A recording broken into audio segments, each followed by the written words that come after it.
ಶ್ರೀಕೃಷ್ಣ ಸಮಾಜಕ್ಕೆ ಅನೇಕ ರೀತಿಯ ನುಡಿಗಳನ್ನು ತಮ್ಮದೇ ರೀತಿಯಲ್ಲಿ ಬೋಧನೆ ಮಾಡಿದ್ದಾರೆ. ಇಂದಿಗೂ ಕೃಷ್ಣ ಪರಮಾತ್ಮನ ಚಿಂತನೆಗಳು ಯುವಕರನ್ನು ಪ್ರೇರೇಪಿಸಲು ಮತ್ತು ಅವರಿಗೆ ಸರಿಯಾದ ದಿಕ್ಕನ್ನು ತೋರಿಸಲು ಸಹಾಯ ಮಾಡುತ್ತವೆ. ಶ್ರೀಕೃಷ್ಣನ ಅಮೂಲ್ಯವಾದ ಆಲೋಚನೆಗಳನ್ನು ಅನುಸರಿಸಿದರೆ ನೀವು ಜೀವನದಲ್ಲಿ ಯಶಸ್ವಿಯಾಗಬಹುದು. ಅದಕ್ಕಾಗಿ ಕೃಷ್ಣನ ಸಂದೇಶಗಳನ್ನು ಇನ್ನು ಮುಂದೆ ನೋಡೋಣ. ಎಲ್ಲರಿಗೂ ಮನದ ಅರಿವು ಯೂಟ್ಯೂಬ್ ಚಾನೆಲ್ಗೆ ಸ್ವಾಗತ. ಬದುಕಿನಲ್ಲಿ ಏನೇ ನಡೆದರೂ ಒಳ್ಳೆಯದೇ. ವರ್ತಮಾನದಲ್ಲಿ ಏನಾಗುತ್ತದೆಯೋ ಅದೆಲ್ಲವೂ ಉತ್ತಮವಾಗಿ ನಡೆಯುತ್ತಿದೆ. ಮುಂದೆ ಏನಾಗುವುದೋ ಅದು ಕೂಡ ಚೆನ್ನಾಗಿರುತ್ತದೆ. ಭವಿಷ್ಯದ ಬಗ್ಗೆ ಚಿಂತಿಸಬೇಡಿ. ವರ್ತಮಾನದಲ್ಲಿ ಜೀವಿಸಿ. ತಾಳ್ಮೆಯನ್ನು ಎಂದಿಗೂ ಕಳೆದುಕೊಳ್ಳಬಾರದು. ಇದು ಸೂಕ್ತ ನಿರ್ಧಾರಗಳನ್ನು ತೆಗೆದುಕೊಳ್ಳುವಲ್ಲಿ ನಮಗೆ ಸಹಾಯ ಮಾಡುತ್ತದೆ. ಒಬ್ಬರ ಸಾಮರ್ಥ್ಯಕ್ಕೆ ಅನುಗುಣವಾಗಿ ಪ್ರಯತ್ನಗಳನ್ನು ಮಾಡಬೇಕು. ಒಂದು ವಸ್ತುವನ್ನು ಅತಿಯಾಗಿ ಬಯಸಿ ಅದನ್ನು ಪಡೆಯದಿದ್ದರೆ ಕೋಪವು ವ್ಯಕ್ತಿಯ ಬುದ್ಧಿವಂತಿಕೆಯನ್ನು ಕೆಡಿಸುತ್ತದೆ ಮತ್ತು ಅದು ಇತರರಿಗಿಂತ ತನಗೆ ಹೆಚ್ಚು ಹಾನಿ ಮಾಡುತ್ತದೆ. ಸತ್ಯವನ್ನು ಎಂದಿಗೂ ಬಿಡಬಾರದು. ಅದಕ್ಕೊಂದು ಉದಾಹರಣೆ ಮಹಾಭಾರತ. ತನ್ನ ಮನಸ್ಸನ್ನು ಗೆದ್ದವನಿಗೆ ಮನಸ್ಸೇ ಅತ್ಯುತ್ತಮ ಸ್ನೇಹಿ, ಆದರೆ ಮನಸ್ಸನ್ನು ಗೆಲ್ಲುವಲ್ಲಿ ವಿಫಲವಾದವನಿಗೆ ಮನಸ್ಸೇ ಅತ್ಯುತ್ತಮ ದೊಡ್ಡ ಶತ್ರು.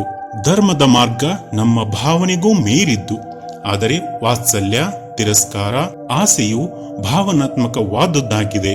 ನಾವು ಮಾಡುವ ಕೆಲಸದಲ್ಲಿ ದೊಡ್ಡದು ಚಿಕ್ಕದು ಎನ್ನುವ ವ್ಯತ್ಯಾಸವನ್ನು ಮಾಡಲು ಹೋಗಬಾರದು. ಈ ಸಮಯ ಕಳೆದು ಹೋಗುತ್ತದೆ. ಬೆಂಕಿಯ ಶಾಖವು ಮರವನ್ನು ಬೂದಿಯಾಗಿಸುವಂತೆ ಜ್ಞಾನದ ಬೆಂಕಿಯು ಎಲ್ಲ ಕರ್ಮಗಳನ್ನು ಸುಟ್ಟು ಬೂದಿ ಮಾಡುತ್ತದೆ. ಹುಟ್ಟಿದ್ದಕ್ಕೆ ಸಾವು ಖಚಿತ, ಸತ್ತದ್ದಕ್ಕೆ ಹುಟ್ಟು ಖಚಿತ.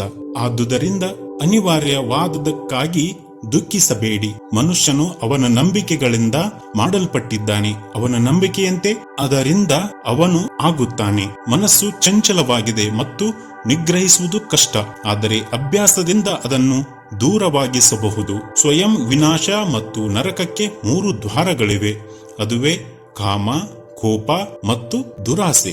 ಜೀವನದಲ್ಲಿ ಆಸೆ, ದುರಾಸೆಗಳನ್ನು ಕಡಿಮೆ ಮಾಡುವುದೇ ಸಂತೋಷಕ್ಕೆ ಇರುವ ಮತ್ತೊಂದು ದಾರಿ. ನಿಮ್ಮ ಜೀವನದಲ್ಲಿ ಯಶಸ್ವಿಯಾಗಬೇಕೆಂದರೆ ನೀವು ಜ್ಞಾನ ಮತ್ತು ಶಿಸ್ತನ್ನು ಬೆಳೆಸಿಕೊಳ್ಳಲೇಬೇಕು. ಜ್ಞಾನ ಮತ್ತು ಶಿಸ್ತುಗಳು ನಿಮ್ಮನ್ನು ಅನಾವಶ್ಯಕ ಸಮಸ್ಯೆಗಳಿಂದ ರಕ್ಷಿಸುತ್ತವೆ. ನಿನಗೆ ಜೀವನದಲ್ಲಿ ಯಾವುದು ಸಿಕ್ಕಿದೆಯೋ ಅದೇ ನಿನಗೆ ಒಳ್ಳೆಯದು. ನಿನಗೆ ಅದು ಅರ್ಥವಾಗದೇ ಇರಬಹುದು, ಆದರೆ ಕೊಟ್ಟ ದೇವರಿಗೆ ಎಲ್ಲವೂ ತಿಳಿದಿರುತ್ತದೆ. ನಿನ್ನ ಸಂಬಂಧಿಕರೇ ನಿನ್ನ ಮೊದಲ ಶತ್ರುಗಳು, ಏಕೆಂದರೆ ಎಲ್ಲರಿಗಿಂತ ಚೆನ್ನಾಗಿ ಮೊದಲು ಅವರೇ ನಿನ್ನನ್ನು ತಿಳಿದುಕೊಂಡಿರುತ್ತಾರೆ.